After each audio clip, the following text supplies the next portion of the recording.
Baik, Assalamualaikum warahmatullahi wabarakatuh. Saya Rizky Rifani, di sini juga ada Heli Ahmad, lalu ada M. Faisal Satya. Kami dari kelompok 9 ingin mempresentasikan hasil tugas kami yang berjudul manajemen risiko pada UMKM Kedai Doraemon. Baik, selanjutnya ada profil usaha. Nama UMKM Kedai Doraemon, pemilik Ibu Mesaroh. Untuk kepemilikan usaha milik keluarga, diberdirikan pada tahun 2020 dengan alamat di Jalan Padasuka, Kecamatan Cimahi Tengah, Kota Cimahi, Jawa Barat. Bisnis usaha, bisnis jajanan kayak seblak, basreng, pop ice dan jus dan juga lain-lain. Lalu ada staf UMKM yaitu 1 orang, itu juga dari keluarga. Untuk pendapatannya dari 500 sampai 1.500.000. Untuk pengeluarannya bisa mencapai 400 sampai 800.000 rupiah.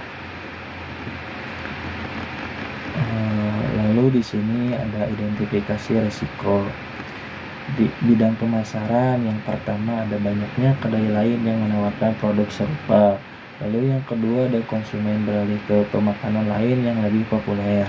Lalu yang ketiga, strategi pemasaran tidak menarik perhatian konsumen.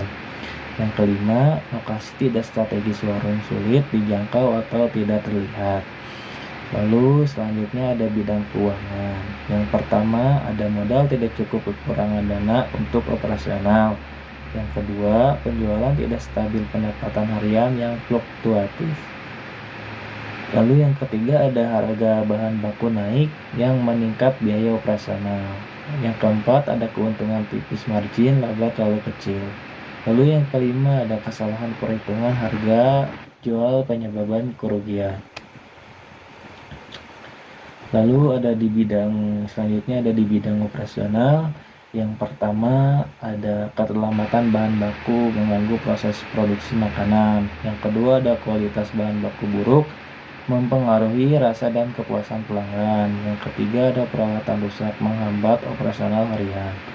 Lalu yang kelima ada higienitas yang kurang terjaga, risiko makanan tercemar atau tidak aman. Lalu di sini ada bidang SDM. Yang pertama, kedisiplinan si pemilik kedai rendah menggunakan pelayanan. Lalu yang kedua ada motivasi dari keluarganya untuk mengurangi produktivitas dan kualitas pelayanan. Lalu yang ketiga ada komunikasi yang tidak efektif menyebabkan miskomunikasi dalam pekerjaan. Yang keempat, dengan banyaknya tutup mengganggu kelancaran operasional harian. Yang kelima, kecelakaan tenaga kerja di dapur atau area kerja. Baik, selanjutnya akan diteruskan oleh rekan saya. Baik, di sini ada slide 7, yaitu pengukuran resiko. Contohnya seperti skor 1, itu probabilitasnya kurang dari 2 bulan, yaitu menjadi paling kecil terjadi atau juga disebut very rare. Dan skor 2, yaitu membuktikan probabilitasnya yaitu 3 sampai 4 bulan dan keterangannya jarang terjadi. Dan untuk skor ketiga, probabilitasnya yaitu 4 sampai 5 bulan dan keterangannya memungkinkan atau disebut possible. Dan skor yang keempat memiliki probabilitas 6 sampai 8 bulan, yaitu sangat mungkin terjadi. Dan skor yang kelima yaitu menandakan lebih dari 8 bulan dan keterangannya hampir pasti terjadi. Oke, untuk skor 1 dampaknya kurang dari 150.000 dan keterangannya itu sangat kecil. Untuk skor 2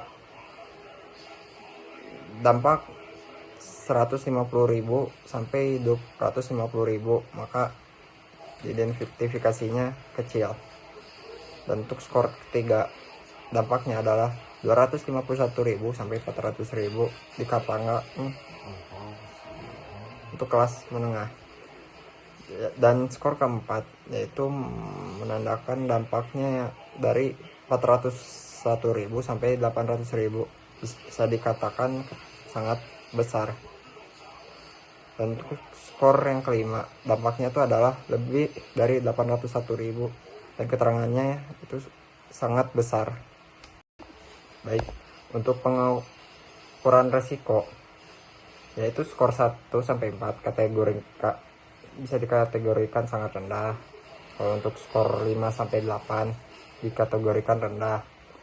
Dan untuk skor 9 sampai 12 dikategorikan cukup tinggi. Dan untuk skor 13 sampai 16 dikategorikan tinggi. Dan skor lebih dari 17 dikategorikan sangat tinggi. Pemetaan resiko. Kuadran 1, resiko yang mengancam pencapaian tujuan. Kuadran 2, resiko berbahaya yang jarang terjadi. Kuadran 3, resiko yang terjadi secara rutin. Kuadran 4, resiko yang tidak berbahaya. Pengendalian resiko.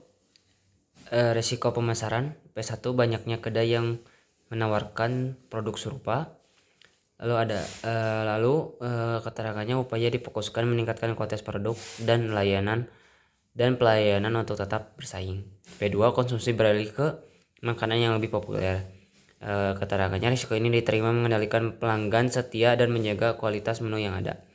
P3, promosi yang dilakukan kurang. Dilakukan promosi tambahan. Lalu ada risiko keuangan, ada K1, modal tidak cukup, pengulangan kekurangan dana untuk operasional. Dapat dilakukan perancangan keuangan yang lebih matang, mencari sumber pendanaan seperti pinjaman serta investor serta pengelola pengeluaran lebih efisien. Lalu yang kedua, penjualan tidak stabil, pendapatan harian yang fluktuatif, diversifikasi menu promosi harian atau menawarkan paket khusus untuk meningkatkan daya tarik pada hari-hari sepi. Keempat, harga bahan naik yang meningkatkan biaya operasional. Keterangannya, dilakukan pembelian dalam jumlah besar, stabil, atau mencari alternatif yang bahan baku yang lebih terjangkau. Lalu ada risiko operasional. Keterlambatan bahan baku mengganggu proses produksi makanan. Keterangannya, risiko ini dikurangi dengan memilih bahan pemasok yang andal, menjalin hubungan baik dengan beberapa pemasok alternatif, dan memperluas kebutuhan bahan baku lebih awal.